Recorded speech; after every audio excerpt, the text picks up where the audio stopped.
오늘 6월 20일 안식일입니다. 벌써 6월도 이제 세 번째 안식일을 맞이하였습니다. 오늘 말씀 제목은 성취된 안식이라는 주제로 여호수아 21장에 있는 말씀을 중심으로 말씀을 드리겠습니다. 땅 분배가 이제 다 끝났는데요.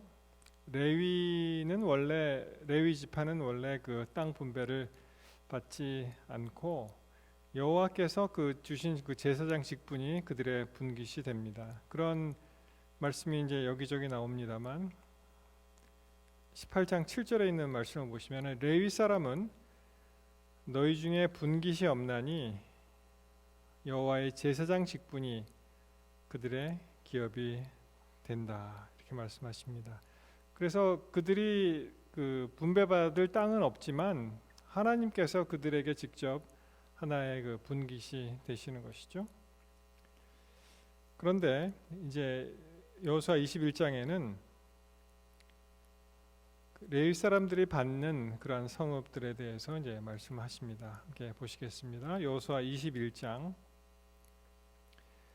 1절에 보시면은 때에 레위 사람의 족장들이 제사장 엘르아살과 눈의 아들 여호수아와 이스라엘 자손 지파 족장들에게 나와 가나안 땅 실로에서 그들에게 말하여 가로되 여호와께서 모세에게 명하사 우리의 거할 성읍들과 우리의 가축 먹일 그 들을 우리에게 주라 하셨었나이다 하매. 그래서 이제 레위 사람들이 어떻게 됩니까? 보시는 대로 여기 이제 제사장이 엘르아살이죠. 엘르아살과 이제 여호수아에게 나와서 실로로 이제 가서 그들에게 거할 성읍을 달라고 그렇게 이야기를 합니다.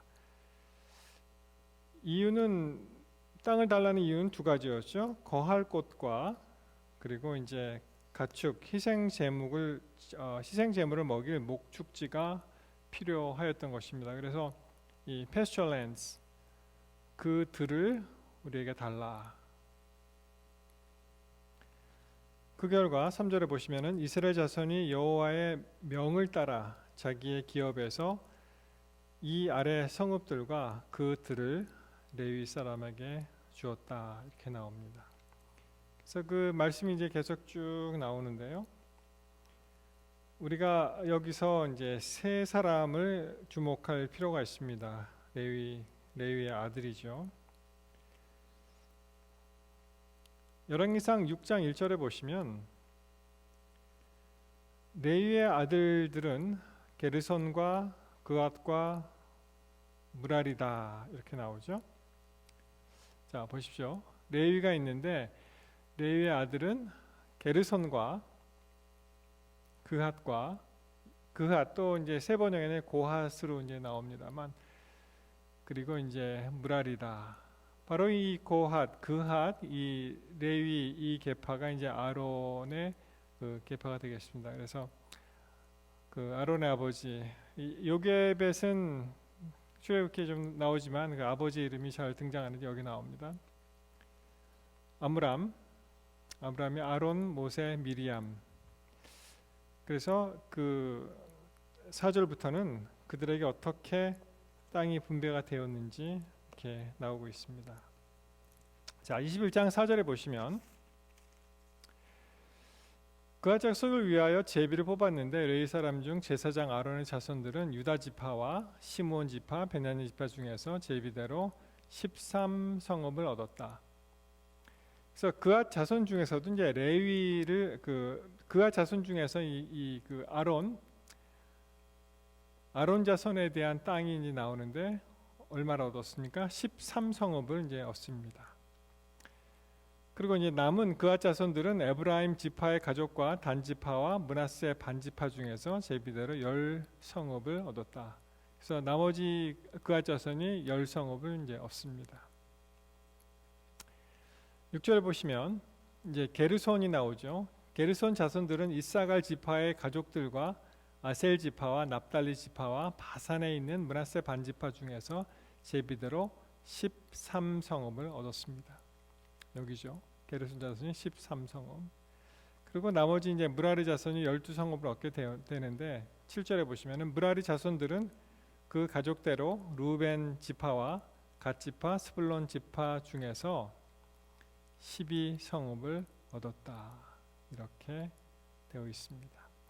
그래서 여기 보시면은 13성읍, 이 고핫 자손을 통틀어서 이제 23성읍을 얻고 게르손이 13, 그러니까 이제 36성읍이죠. 그리고 여기에 12성읍 더하면 이제 48성읍이 됩니다.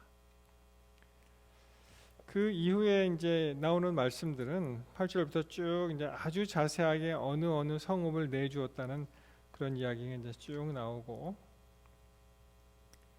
그 다음에 41절에 가셔서 레위 사람의 이스라엘 자손의 기업 중에서 얻은 성읍이 모두 몇 성읍이라 48성읍이다. 또 그들이다. 이렇게 나옵니다. 그래서 이제 12지파 또 24장로 여기는 이제 48성읍 그렇게 이제 12의 배수로 가는 것을 알 수가 있습니다. 자, 이 레위 지파가 그러면 어떻게 이렇게 하나님의 제사장 직분을 수행하게 되었는지 레위에 대해서 한번 살펴보도록 하겠습니다. 여러분이 레위의 뜻이 어떤 뜻이 있는지 아십니까? 레위라는 그 사람의 이름의 뜻. 이제 많은 분들이 이 레위를 뭐 친함 또는 이제 연합으로 이제 알고 계시죠. 창세기 29장 34절에 보면은 그가 또 잉태하여 아들을 낳고, 여기서 이제 레아를 얘기하는 거죠. 가로되 내가 그에게 세 아들을 낳았으니, 루벤, 시므온, 그리고 이제 세 번째로 이제 레위를 낳습니다. 내 남편이 지금부터 나와 연합하리로다. 그가 이제 남편의 총애를 잘 못 받았죠. 라헬을 더 사랑했기 때문에. 그렇지만 이제 아들을 계속 낳고 이제는 자기가 하나의 그 확실한 정실 부인으로서 이제는 남편이 나와 연합할 것이다 라고 해서 이름을 레위라고 했습니다. 자, 이 원어로 보시면 이 연합이라는 뜻이 라바, 여러분 이 자음을 주목해서 보십시오. 라바, 이것이 이제 joined, 연합했다, become attached, 서로 이렇게 붙었다, allied, 그렇게 이제 쓰이는데 레위가 이제 여기서 나왔다는 거죠. 이 자음이 이제 비슷하죠. 레위. 그래서 이 레위는 야곱과 레아의 progenitor, 그러면 이것이 확실한 그 직계 선조가 됩니다. 그래서 어떠한 지파의 직계 선조의 아들 이름이다. Son of Jacob, Leah. 야곱과 레아 사이에 난 아들인데 그 아들이 한 지파의 직속 선조가 된다. 그래서 여기서 그 레위가 이제 연합했다라고 이제 사람들이 이야기를 합니다. 그런데 이 시므온과 레위가 굉장히 뭐 좋게 얘기해서 굉장히 특별한 일을 하죠. 창세기 49장 5절에 보시면 여기 이제 야곱이 이제 죽으면서 죽기 전에 다 이제 그 자녀들을 모아놓고 이제 축복 기도를 하는데 그 중에 시므온과 레위에 대해서는 이렇게 이야기를 하였습니다. 시므온과 레위는 형제요, 그들의 칼은 잔해하는 기계로다. 좀 섬뜩합니다. 그들의 칼은 잔해하는 기계다. 뭐 아주 기계처럼 기계적으로 사람을 죽이는. 내 호나 그들의 모의에 상관하지 말지어다. 내 영광아 그들의 지표에 참여하지 말지어다. 그들이 그 분노대로 사람을 죽이고 그 혈기대로 소의 발목 힘줄을 끊었다. 자, 이 이야기는 여러분 잘 아시는 대로 창세기 34장에 가시면은 레아가 그 야곱에게 낳은 딸이 있죠. 디나라는 딸이 있는데 그가 이제 그 땅에 그 그 여자를 보러 나가다가 히위 족속 하몰의 아들 추장 세겜이 그를 보고 이제 강제로 요새 말로 이제 성폭행을 하죠. 그리고 이제 욕되게 합니다. 그래서 그것을 안 이 시므온과 레위가 어떻게 결심을 합니까? 이거 복수해야 되겠다 이렇게 생각을 하면서 이 세겜이 디나를 굉장히 사랑하고 이제 결혼하고 싶어 하는데 이 시므온과 레위가 우리는 할례 받지 않는 사람에게는 우리는 관계하지 않는다. 우리 누이를 줄 수 없다. 그래서 그 세겜의 모든 사람들을 그 남자들을 할례를 받게 하죠. 그런데 그때 이제 제3일에 미쳐서 그들이 이제 고통 중에 있을 때 어떻게 되었습니까? 야곱의 두 아들 디나의 오라비 그 시므온과 레위가 각기 칼을 차고 부지 중에 성을 엄습하여서 그 남자를 모두 죽이잖아요. 그리고 칼로 하몰과 그 아들 세겜도 죽이고 디나를 세겜 집에서 데리고 옵니다. 그 얘기를 하는 거죠. 한마디로 이 시므온과 레위는 한 성질하는 그런 사람이었습니다. 그래서 그것이 이 야곱이 좀 마음에 걸리는 거예요. 실절에 보시면은 노염이 혹독하니 저주를 받을 것이요 분기가 맹렬하니 저주를 받을 것이라.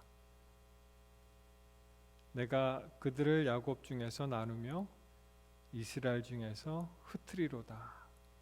자, 이렇게 예언과 같은 그러한 유언을 남기게 되죠. 그래서 실제로 이 레위 지파는 이스라엘 땅에 이제 흩어져서 이제 살게 됩니다.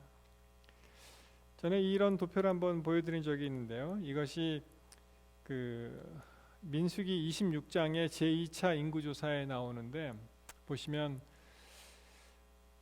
그 각 지파를 이제 합쳐서 레위 지파를 이제 제외하고 이제 60만 1,730명의 이스라엘 그 자손이 있었는데 이 레위 지파는 여기에 개수되지 않았습니다.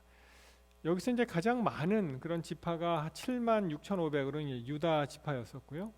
그리고 전에 한번 말씀드렸죠. 시몬 지파가 가장 작은 지파였습니다. 22,200명.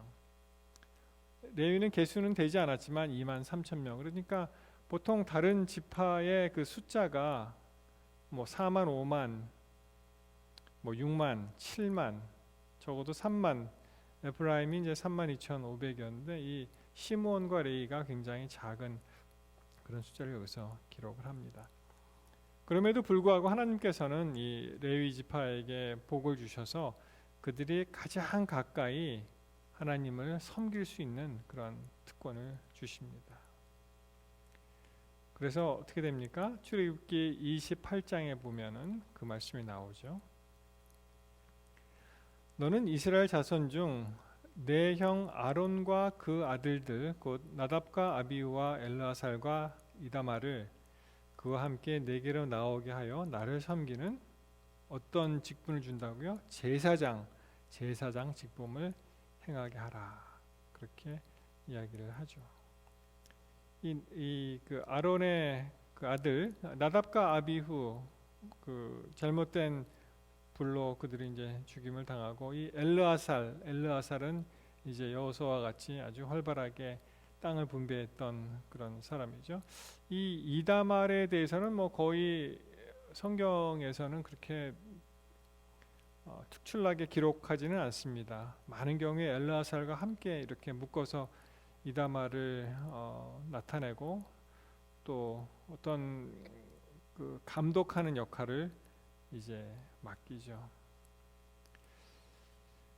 그 다음에 레위 지파 전체를 보면은 민수기 3장 5절에 보시면 여호와께서 모세에게 일러 가라사대 레위 지파로 나와 제사장 아론 앞에 서서 그에게 시종하게 하라.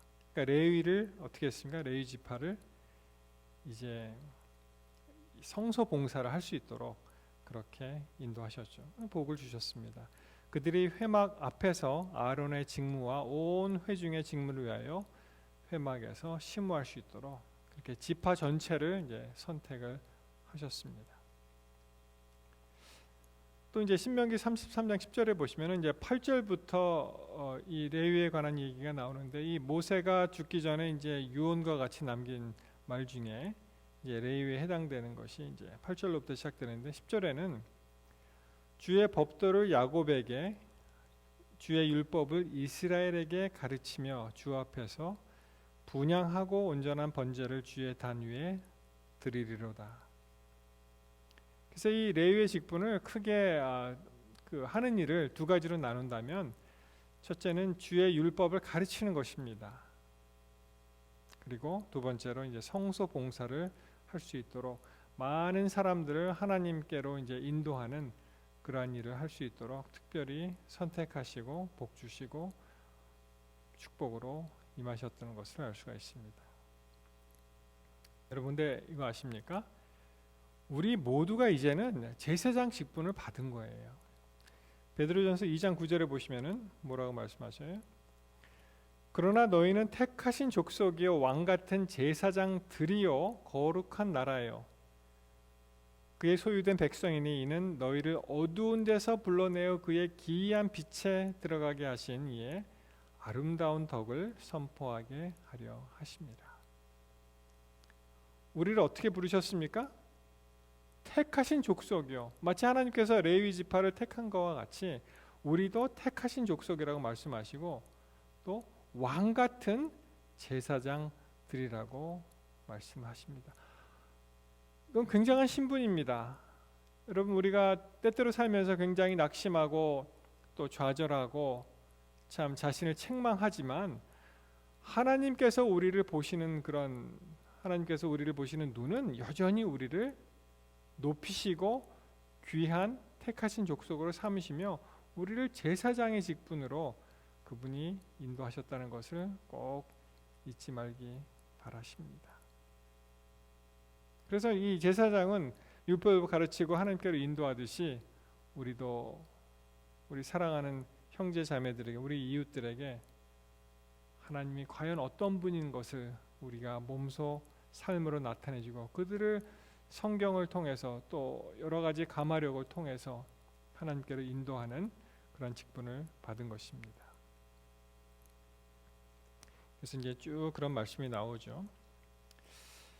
자, 이제 건너뛰어서요, 자세한 내용이 이제 구구절절이 참 어려운 지명과 또 인명들이 쭉 나오는데, 그 중에 이제 43절로 가시면, 여호수아 21장 43절로 가시면, 여호와께서 이스라엘의 혈조에게 맹세하사 주마하신 온 땅을 이같이 이스라엘에게 다 주셨으므로 그들이 그것을 얻어 거기 거하였다. 44절, 여호와께서 그들의 사방에 안식을 주셨으되 그 열조에게 맹세하신 대로 하셨으므로 그 모든 대적이 그들을 당한 자가 하나도 없었으니 이는 여호와께서 그들의 모든 대적을 그들의 손에 붙이셨습니다. 여러분, 이 모든 것이 다 끝난 다음에, 땅 분배가 다 끝나고 레위 지파에게 거할 성읍을 다 주신 다음에 하나님께서 선언하시죠. 이제는 그들의 사방에 안식이 왔다, 안식을 주셨다, 이렇게 말씀하시는 것입니다. 여러분, 우리가 살면서 때때로 여러 가지 일을 겪죠. 해결 못한 문제들도 있습니다. 그러나 참 희망적인 것은, 우리가 소망을 갖는 것은 모든 것이 하나님의 손 안에 있을 때 다 이루어지고 또 풀어진다는 것이죠. 지금 여전히 코로나 때문에 참 많은 분들이 고통당하시고, 또 이제는 너무 일종의 이제 감금 생활이죠. 미국에서 한 번도 이런 일을 겪어보지 못하신 분들이 참 얼마나 답답합니까? 제대로 어디 가지도 못하고, 지금은 뭐 많이 경제 재개가 됐다고 하지만 그래도 여전히 불안하고 또 선뜻 나서지 못하는데, 그렇지만 이런 것도 결국은 하나님 안에서 다 해결될 줄 믿습니다. 그래서 하나님께서 우리의 삶 속에 하나님이 계시면 우리에게 안식이 있는 거예요. 문제는 우리 마음 속에 하나님이 계신가 하는 것을 한번 생각해 봐야 됩니다. 일이 잘 안 풀릴 때. 여러분 최근에 그 창녕이죠. 이게 경남입니까? 창녕에서 9살 먹은 아이가 목숨을 걸고 지붕을 타고 옆집으로 갔다, 그런 기사가 떴는데 뭐 그냥 그런 일이 있었나 보다. 하도 이상한 일이 많이 일어나니까요. 그전에는 또 어떤 계모가 9살 된 남자아이를 말을 안 듣는다고 이 여행 가방에 가뒀는데, 여행 가방에서 그 아이가 이제 용변을 보게 되어서 또 더 화가 나서 더 큰 여행 가방에 가뒀는데 이제 결국은 숨지는 그런 사건도 있었죠. 그런데 이 창녕에 있는 내용이 무엇인가 한번 살펴보게 되었습니다. 바로 이런 내용입니다. 한번 같이 보시겠습니다. 다음은 부모에게 모진 학대를 당했던 9살 어린이 소식 이어가겠습니다. 밥도 제대로 먹지 못하고 고문과 다름없는 학대를 당했던 그 아이는 그 집을 빠져나오기 전에 이틀 동안을 베란다에 갇혀서 지냈던 걸로 조사됐습니다. 그러다가 옆집을 통해서 겨우 탈출했던 걸로 확인됐습니다. 먼저 정반석 기자입니다. 탈출했다는 거죠. 창녕 9살 소녀 A양의 부모는 평소 A양을 4층 집에 딸린 옥상 다락방에서 생활하도록 했습니다. 다락방 밖 베란다에서 세 줄에 묶여 감금된 적도 여러 차례. 베란다로 쫓겨난 날엔 하루 한 끼밖에 먹지 못했다고 A양은 진술했습니다. 창문을 열어놓기에 아들이 너무 두드려 패고 우는 소리가 많이 들린다고. 탈출하기 전 이틀 동안도 A양은 베란다에 갇혀 지낸 걸로 나타났습니다. 베란다는 가림막으로 가려진 상태여서 이웃들도 갇힌 A양을 발견하지 못했습니다. A양은 지난달 29일 아버지가 일을 나가고 어머니 감시가 소홀한 틈을 타 목숨을 건 탈출을 감행했습니다. 이곳은 아이의 이웃집입니다. 제디로 보이는 3평 남집 베란다에 갇혀있던 아이는 학대를 견디다 못해 이렇게 위험한 난간을 통해 옆집으로 탈출했습니다. 목숨을 걸고 옆집으로 탈출한 A양은 도망갈 생각도 잊은 채 먼저 허기를 달랬습니다. 옆집 거주자가 집을 비운 상태였는데 컵라면을 급히 먹은 흔적이 발견됐습니다. 옆집에 그 강으로 나가던 아이가 베란다고 담을 타고 넘어가가지고 저희 집에서 컵라면을 먹고 강과 같이 그렇게 보입니다. 피해 아동을 2차례 조사한 경찰은 프라이팬 등을 동원한 잔혹한 학대 행위가 적어도 9차례가 있었다는 정황을 파악했습니다. SBS 정만석입니다. 참 어떻게 이런 일이 일어날지. 이 엄마는 아이의 친모입니다. 자기 친엄마고요. 아버지는 이제 의붓아버지 계부가 되었는데, 참 얼마나, 이 9살이면은 뭐 초등학교 한 1, 2학년 정도밖에 안 되는 참 어린 아이잖아요. 이 아이에게 말 안 듣는다고 얘가 집을 나가겠다 그랬더니 프라이팬으로 이 손을 지졌대요. 이 지문을 없애기 위해서. 그리고 뭐 물고문하고 밥을 굶기는 건 예사고, 또 요즘 개들도 목줄을 잘 안 채우는데 개같이 이 목줄을 채우고, 그래서 이 아이가 결국에는 어떻게 됩니까? 할 수 없이 이제 탈출을 한 거예요. 아버지는 이제 일하러 나가고 엄마가 잠깐 감시를 소홀히 한 그 틈을 타서 이 아이가 여기서 이제 살다가 여기서 이제 바로 옆으로 지붕을 이렇게 건너가서 이제 탈출을 합니다. 근데 이 사진에서 보시는 것 같이 굉장히 이게 가파르잖아요. 그래서 목숨을 건 탈출이었다. 왜냐하면은 어쩌면은 여기서 뭐 중심을 잃거나 또 발을 헛디거나 하면 어떻게 됩니까? 밑으로 떨어지면 거의 죽을 수밖에 없는 그런 상황이었는데, 어떻게 이런 일이 일어날 수 있을까 생각해보고 참 가슴이 아팠습니다. 뭐 물론 그 아버지가 이제 잡혔죠. 그 어머니는 무슨 정신 상태가 심신이 불안하다 그래서 이제 병원에 입원되어 있어서 일단 치료를 받고 이제 구속이 되겠지만, 이 아버지가 잡혀서 구속이 되었습니다. 근데 왜 그렇게 했냐고 막 얘기했을 때 그래도 자기 딸을 많이 사랑한대요, 이 사람이. 그런 이야기를 했습니다. 여러분, 뭐가 문제입니까?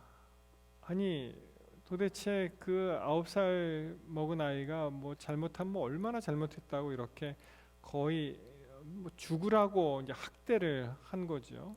그렇게 했을까? 이 기사를 보면서 이 세상에 살면서 많은 문제들이 그 사람 삶 속에 하나님이 안 계시기 때문에 그렇다라는 결론을 내게 되었습니다. 하나님이 계시면은 안식을 주시는데 하나님이 안 계시니까 하나님을 두려워하지도 않고 자기의 성질대로 그렇게 사는 것입니다. 여러분이 하나님께서 주시는 그 기별은 참 놀라운 복된 기별입니다. 시편 기자가 시편 4편 7절에 보시면은 주께서 내 마음에 두신 기쁨은 저희 곡식과 새 포도주의 풍성할 때보다 더하니이다. 내가 평안히 눕고 자기도 하리니 나를 안전하게 거하게 하시는 이는 오직 여호와시로다. 그렇게 합니다. 참 영어 성경으로 보시면 You have filled my heart with great joy than when their grain and new wine abound. I will lie down and sleep in peace, for you alone, O Lord, make me dwell in safety. 여러분 여기서 이 그 곡식과 포도주가 이 물질적인 풍요를 얘기하잖아요. 하나님이 우리 삶 가운데 계시면은 소위 말해서 우리가 물질적으로 아무리 풍부해서 얻는 그러한 기쁨보다 더 훨씬 큰 그런 기쁨이 되고요.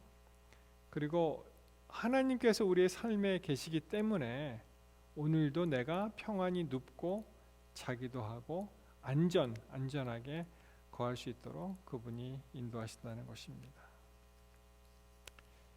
성도 여러분, 오늘날 우리를 괴롭히는 그러한 여러 가지 문제들이 무엇이 있겠습니까?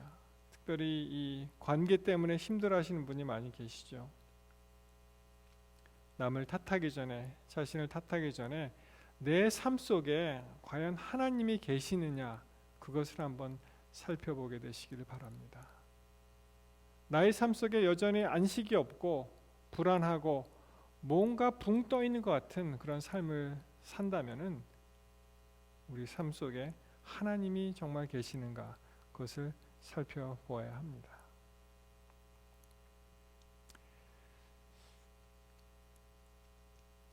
시편 29편 8절에 보시면 이 시편 29편은 여호와의 소리가 많이 반복이 되죠. 그 중에 29편 8절에 여호와의 소리가 광야를 진동하시며 여호와께서 가데스 광야를 진동하시는도다. 어찌 보면 우리는 지금 여전히 이 광야길을 지나고 있는지 모르겠습니다. 마치 이스라엘 백성들이 광야를 통과해서 결국에는 이 가나안 땅에 들어갔듯이 우리가 이 세상에 살면서 이 광야길, 어려운 광야길을 통과하면서 이제 새 하늘로, 새 가나안으로 들어가듯이 우리가 이 광야를 통과하고 있습니다. 여러분, 이 광야에서 할 수 있는 일이 뭐가 있을까요? 지금 이 코비드-19 코로나 바이러스 때문에 우리는 광야길을 지금 걸어가고 있습니다.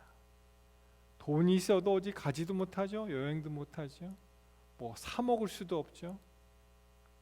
그런 광야 같은 시절을 보내왔습니다. 집에 갇혀서 일도 못 나가고 재택근무하라 그러고 어디 멀리 가지도 못하고. 광야에 살 수 있는 것은 하나님의 말씀을 듣는 아주 좋은 기회인 것을 여러분 기억하게 되시기 바랍니다. 이제 우리 일상에서 하나님께서 주시는 그러한 기쁨으로 이 세상을 넉넉히 이기게 되시는 여러분과 제가 되기를 바랍니다. 이 세상에 아무것도 의지할 곳이 없습니다. 우리가 어떤 사람에게 바랄 것도 없습니다.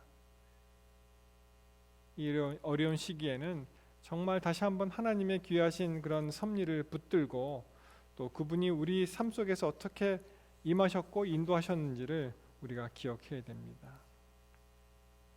여러분, 주님이 우리의 삶 속에 계시면, 우리 삶 속에 주님을 우리의 주인으로 모시게 된다면 우리 삶에 진정 안식이 있다는 것을 깊이 생각하시고 그것 때문에 우리가 주님께 감사하게 되시기를 이 시간 간절히 바랍니다. 사랑하는 성도 여러분, 광야를 지날 때 우리는 하나님께서 우리에게 말씀하시는 그런 말씀을 귀 기울여 담아야 합니다. 자, 말씀을 마치면서 44절에 다시 보시겠습니다. 여호와께서 그들의 사방에 안식을 주셨을 때 그 열조에게 맹세하신 대로 하셨으므로 그 모든 대적이 그들을 당한 자가 하나도 없었으니 이는 여호와께서 그들의 모든 대적을 그들의 손에 붙이셨음이니라. 하나님과 함께 하시는 그 삶으로 모든 문제가 다 해결이 되고 그리고 기쁨으로 하나님 앞에 서게 되시는 저와 여러분이 되기를 바라면서 말씀을 마치도록 하겠습니다.